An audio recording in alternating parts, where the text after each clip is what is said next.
अब वीएफएस पे आपको चूंकि पासपोर्ट जो है वो वहाँ पे जमा नहीं करवाना पड़ता, तो उसके लिए आपको ऑनलाइन स्कैन करना पड़ता है। तो जब आपकी चेकलिस्ट डाउनलोड होती है तो उसमें बड़ा क्लियरली मेंशन होता है कि आपने पासपोर्ट का जो सारा पेजेस हैं उनको स्कैन करना है। आपने फर्स्ट पेज से लेके इन ऑर्डर, यानी कि ऐसा नहीं है कि पहले 5 पेज स्कैन कर लें फिर आखिरी 5 कर लें, फिर इसको एक तरतीब से आपने स्टार्ट करना है वेरी फर्स्ट पेज से, और फिर एंड तक आपने सबको वन बाय वन स्कैन करना है और उसको आपने अपलोड करना होता है।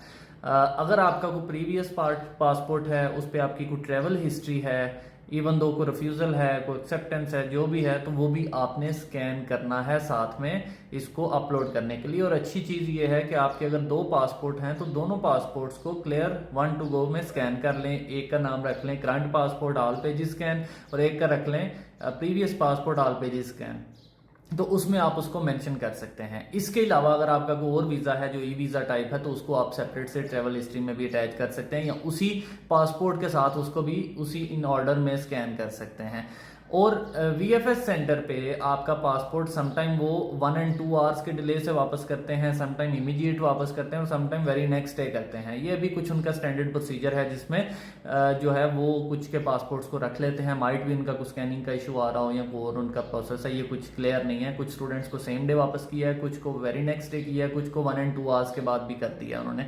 तो पासपोर्ट चूंकि अब वहां पे नहीं जाता और वो पासपोर्ट आपको वापस मिल जाता है। तो इसके लिए आपको जरूरी है कि जब आप सेल्फ अपलोड ले रहे हैं तो आप खुद से सारे स्कैन करें। अगर आप वीएफएस की सर्विस ले रहे हैं तो वहां से करवा लें, लेकिन वहां पे अब आपको स्कैन करवाने के अच्छे खासे चार्जेस पे करने पड़ते हैं। तो आप जब सेल्फ अपलोड की फ्री वाली ऑप्शन आती है तो उसमें अपने डॉक्यूमेंट्स को अपलोड कर लिया करें। उसमें आप एक तरतीब के साथ जो है वो डॉक्यूमेंट्स अपने अपलोड करें।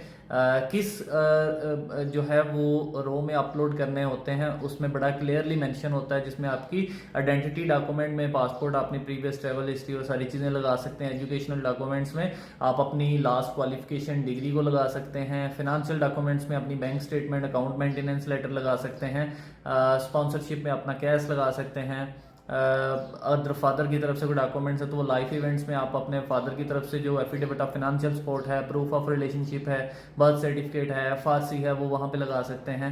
टीबी सर्टिफिकेट में आपने अपना टीबी सर्टिफिकेट अपलोड करता है। एक्सपीरियंस के लिए भी सेपरेट से ऑप्शन होती है। और अगर कोई ऐसा डॉक्यूमेंट है जो आप समझते हैं कि वो जरूरी है और आपको कोई उसका टैब नहीं मिल रहा, तो उसमें अदर की ऑप्शन मिल जाती है, तो उसमें आप अदर को सिलेक्ट करके उस डॉक्यूमेंट को अटैच कर सकते हैं। आपके पास मल्टीपल ऑप्शंस होती हैं कि आप जितने मर्जी डॉक्यूमेंट स्कैन करके अपलोड कर सकें।